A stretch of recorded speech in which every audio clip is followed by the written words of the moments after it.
रणबीर कपूर की फिल्म रामायण का ट्रेलर भी रिलीज हो चुका है। मेरा रिव्यू है ये। अगर आपको याद हो तो रामायण की कहानी पर इससे पहले भी एक फिल्म बन चुकी है जिसका नाम था आदि पुरुष, जिसमें प्रभास ने भगवान राम जी का रोल अदा किया था। उससे पहले रामानंद सागर साहब रामायण पर एक बहुत बड़ा सीरियल भी बना चुके हैं। आदि पुरुष एक बहुत ही घटिया फिल्म थी, लेकिन उसका रिव्यू मैंने बहुत संभल कर दिया था क्योंकि बात धर्म की थी। मैं नहीं चाह रहा था कि किसी भी आदमी को ऐसा लगे कि मैं रामायण के बारे में कुछ गलत कह रहा हूं, धर्म के बारे में कुछ गलत कह रहा हूं। लेकिन जो मैं सोच रहा था हुआ वही कि पब्लिक ने उस फिल्म को बिल्कुल पसंद नहीं किया था।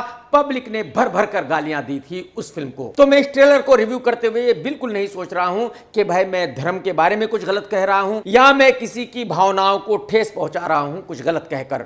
जो मुझे ठीक लग रहा है मैं वही कहूंगा। पहले तो मैं आपको ये बता दूं कि इतिहास के मुताबिक नोएडा के आसपास कहीं पर रावण का जन्म हुआ था। तो जब रावण का जन्म यहां हुआ था तो वो श्रीलंका का राजा कैसे बन गया था। और मैं आपको यह भी बता दूं कि श्रीलंका में ना ही कोई बच्चा, ना ही कोई जवान, ना ही कोई बूढ़ा, ना ही उसका बाप, ना ही उसका बाप, ना ही उसका दादा, ना ही उसका परदादा, यानी कि कोई भी नहीं जानता कि रावण कौन है। यह किसी को भी नहीं पता कि रावण कभी श्रीलंका का राजा हुआ करता था। यानी कि जिन पर रावण ने राज किया है उनको उसके बारे में नहीं पता, सिर्फ इंडियंस को पता है कि रावण था और वो श्रीलंका का राजा था। ट्रेलर चालू होता है, रात के अंधेरे में एक कोई नंगे पांव चला जा रहा है जो शैतान जैसा दिखता है। जब कोई उससे पूछता है कि कौन हो तुम, तो वो बताता है कि तुम्हारा नया राजा। यानी कि शायद रावण नोएडा से श्रीलंका गया होगा और श्रीलंका के लोगों को बताया होगा कि मैं तुम्हारा नया राजा हूं।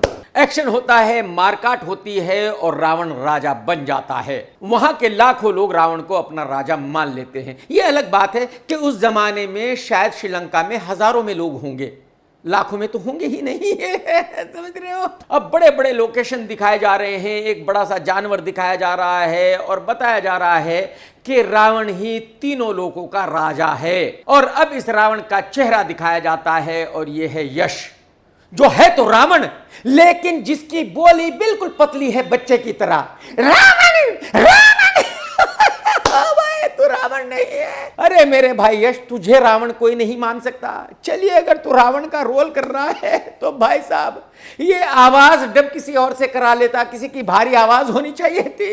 तू बच्चे की तरह चिल्ला रहा है, बच्चे की तरह बोल रहा है, ये क्या मजाक है भाई साहब। अब होती है रणबीर कपूर यानी राम जी की एंट्री, जो घुड़सवारी कर रहा है, आंखों पर पट्टी बंधी हुई है, फिर भी तीर बिल्कुल निशाने पर मारता है, पेड़ पर ऐसे ही उछलकर चढ़ जाता है, ऐसे ही कूद पड़ता है। अब मेरी समझ में बात यह नहीं आ रही है कि अगर राम जी भी वही कर रहे हैं जो हनुमान जी कर रहे हैं तो फिर दोनों में डिफरेंस क्या है।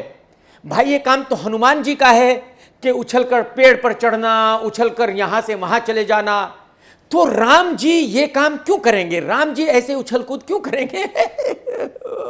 नीतीश तिवारी जी क्या बना दिया गुरुजी।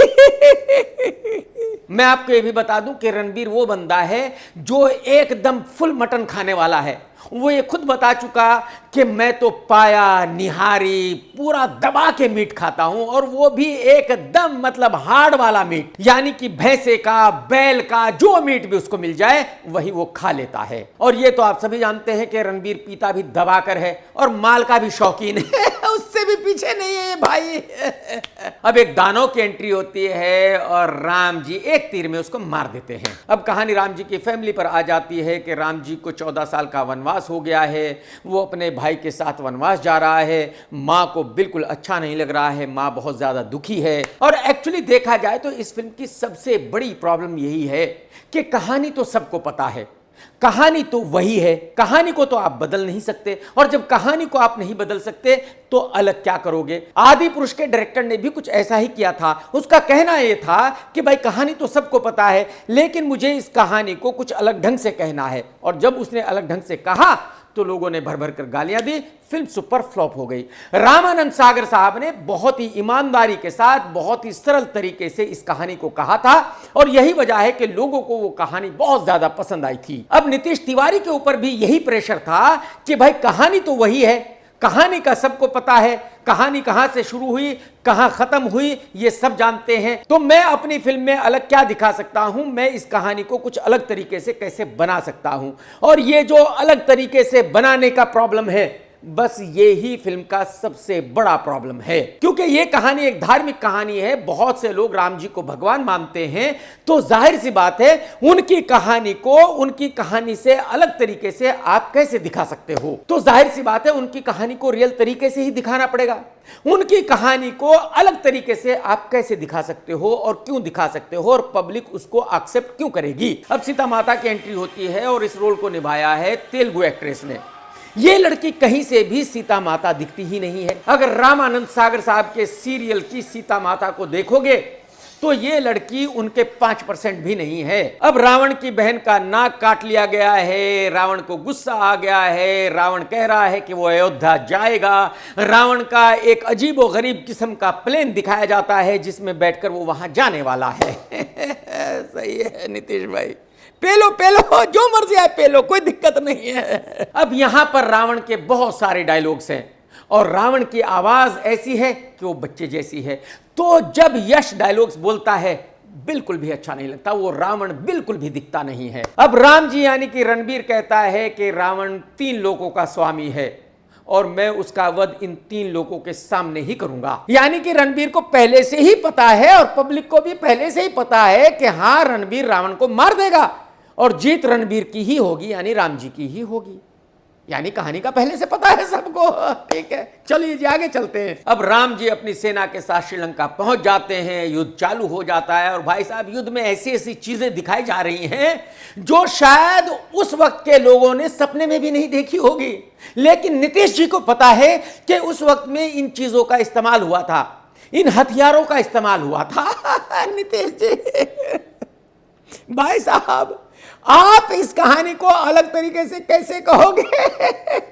जो भी आप कुछ पेल रहे हो ये बहुत ही नकली लग रहा है। अब अजीब और गरीब महल दिखाए जा रहे हैं, बहुत ही अजीब किस्म के धनुष दिखाए जा रहे हैं और भाई साहब फरसा तो कमाल का दिखाया गया है।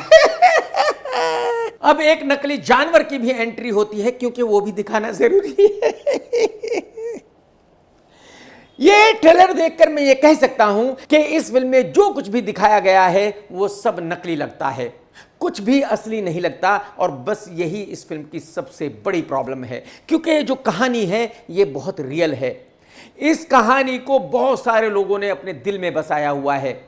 राम जी को बहुत सारे लोग भगवान मानते हैं, तो मुझे नहीं लगता कि कोई भी ऐसा आदमी है जो राम जी के कैरेक्टर के साथ खिलवाड़ देखना पसंद करेगा। और डायरेक्टर नीतीश पर यह प्रेशर था कि वो अपनी कहानी को अलग तरीके से कहेगा, वो अपनी फिल्म में कुछ ऐसा दिखाएगा जिसको अब से पहले दुनिया ने नहीं देखा है। और यह भी आप सभी जानते हैं कि नीतीश कोई महान डायरेक्टर तो है नहीं, संजय लीला भंसाली तो है नहीं, राजू हिरानी तो है नहीं, बेचारा छोटा मोटा डायरेक्टर है। अब से पहले उसने इतनी बड़ी फिल्म कोई बनाई नहीं है। तो जाहिर सी बात है इस प्रेशर के अंडर में नीतीश ने ऐसी ऐसी चीजें क्रिएट कर दी हैं इस फिल्म में जो मेरे ख्याल में पब्लिक को बिल्कुल पसंद नहीं आएगी। तो मुझे ऐसा लगता है कि इस फिल्म का हशर भी वही होगा जो आदि पुरुष का हुआ था। इस फिल्म का चलना मुश्किल ही नहीं, नामुमकिन है। यह फिल्म किसी भी हाल में 300-400 करोड़ रुपए के ऊपर का बिजनेस इंडिया में नहीं कर सकती, किसी भी शक्ल में, किसी भी सूरत में। कोई कुछ भी कहे, जबकि इस फिल्म के प्रोड्यूसर यानी नमित मल्होत्रा को ऐसी उम्मीद है कि यह फिल्म इंडिया में कम से कम 2000 करोड़ रुपए का बिजनेस करेगी। भाई साहब फंस गए आप, लंबे तरीके से फंस गए। आप पब्लिक को बेवकूफ बनाना चाहते हो और ऐसा हो नहीं सकता। आज की पब्लिक बहुत होशियार है, आप पब्लिक को बेवकूफ बना नहीं सकते। तो भाई साहब ये जो कारनामा आपने बनाया है पब्लिक को बेवकूफ बनाने के लिए, ये कामयाब होने वाला नहीं है। आपकी फिल्म का डिजास्टर होना तय है, गारंटी है।